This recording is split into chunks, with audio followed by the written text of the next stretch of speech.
আবারও চলে আসলাম আমি জান্নাতুল ফেরদৌস বিথি আপনাদের সামনে নতুন একটি ভিডিও নিয়ে। হ্যালো এভরিওয়ান, আসসালামু আলাইকুম। কেমন আছেন সবাই? আশা করছি ভালোই আছেন। আলহামদুলিল্লাহ আমিও ভালো আছি। তো এখানে শুরুতে সকাল থেকেই আজকের ফুল ভিডিও দেখানোর চেষ্টা করছি। সকাল থেকে যা যা করেছি সেগুলোই আজকে ভিডিওর মধ্যে তুলে ধরেছি। তো সকালে ঘুম থেকে উঠেই আমি এখানে লুচি বানাচ্ছিলাম। তো আগের দিনে মাংস রান্না করা ছিল, সেই মাংসটা দিয়েই লুচিটা খাওয়া হবে। আমার তো ভীষণ পছন্দ, চা দিয়ে খেতে আমি অনেক পছন্দ করি। তো আমি চা দিয়ে এখানে লুচিটা খেয়ে নেব।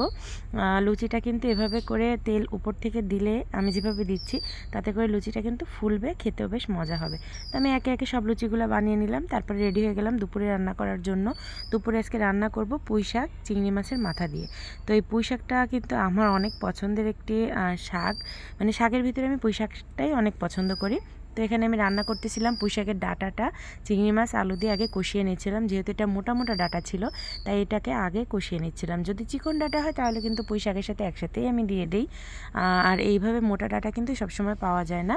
এই মোটা ডাঁটা কিন্তু খুলনার পুঁই শাক বলা যায়, মানে খুলনার দিয়ে এরকম মোটা মোটা ডাঁটাওয়ালা শাক হয়। তো এই শাকটাই আব্বু আজকে শ্বশুরাব্বু বাজারে পেয়েছিল তাই নিয়ে চলে আসছিল। সাথে কিন্তু আমাদের খুলনার ঐতিহ্যবাহী ওলও নিয়ে আসছে। তো ওলটাকে আমি কেটে রেখে দিয়েছি, এখানে নারকেল কুড়ে রেখে দিয়েছি। নারকেল ছাড়া তো ওল আমরা একদমই খাওয়া পছন্দ করি না। তো পানি গরম করে এখানে ওলের ভিতরে পানিটা দিয়ে দিয়েছি। আমি যেভাবে করে করছি আপনারাও কিন্তু সেভাবেই করবেন। ভালোভাবে নাড়িয়ে নিয়েছি যাতে করে বালুগুলো নিচে পড়ে যায়। ভালোভাবে নাড়াচাড়া করে তারপর যে হাঁড়ির ভিতরে আরও বাকি অংশ পানিটুকু ছিল গরম পানি, সেই পানির ভিতরে ওলটুকু দিয়ে এভাবে ফুটিয়ে নিব 10 মিনিটের মতো। ফুটানো হয়ে গেলে ওটাকে একটা পাত্রে উঠিয়ে নেওয়ার পরে আমি এখানে মশলা কষাবো।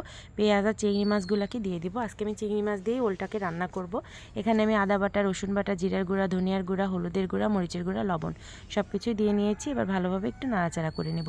যে পাত্রের মধ্যে মশলাটা লেগেছিল ওখানে কিন্তু সামান্য একটু পানি দিয়ে আমি এই মশলার ভিতরে দিয়ে একটু কষিয়ে নিব। মানে মশলাটা ভালো করে কষালে কিন্তু আর মশলার এক্সট্রা কোনো গন্ধ থাকবে না, খেতে বেশ ভালোই লাগবে। আর এখানে কিন্তু আমি নারকেল বাটাটা দিয়ে দিব মশলার ভিতরে কষিয়ে নেওয়ার জন্য।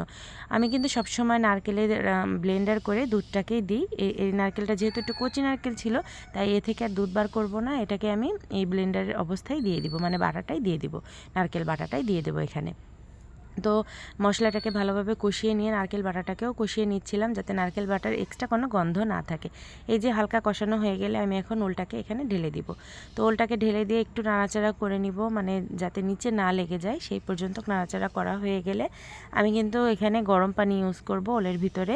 আপনারাও কিন্তু গরম পানি আগে থেকে করে নেবেন, করে নিয়ে ওলের ভিতরে দিবেন। দেখেন আমার ওলটাকে কিন্তু কষানো হয়ে গিয়েছে, কালারটাই চেঞ্জ হয়ে গিয়েছে ওলের। মাশাল্লাহ অনেক সুন্দর একটা কালার আসছে, তেলটাকেও ছেড়ে দিয়েছে, কালারটা অনেক সুন্দর লাগতেছে মাশাল্লাহ। আর আপনারা কিন্তু মাশাল্লাহ বলবেন, মাশাল্লাহ বলতে একদমই ভুলে যাবেন না।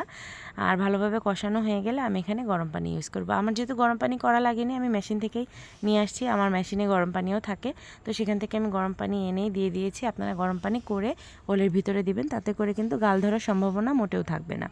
তো এই যে আমি যেটুকু পানির প্রয়োজন ছিল পানিটুকু দিয়ে এখানে ভালোভাবে নাড়াচাড়া দিয়ে দেখছিলাম যে আর পানি লাগবে কি না। এরপর ঢেকে দিব ওলটাকে সিদ্ধ হওয়ার জন্য।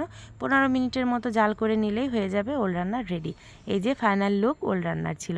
আর লাস্টে করে নিয়েছিলাম নিম পাতা ভর্তা। এই নিম পাতা গুঁড়ো করে রাখছিলাম, এই নিম পাতা পেঁয়াজ মরিচ দিয়ে এখন ভর্তা বানিয়ে নেব। এটা কিন্তু আমার খুবই ভালো লাগে। তো আজকের ভিডিও এই পর্যন্ত। আল্লাহ হাফেজ।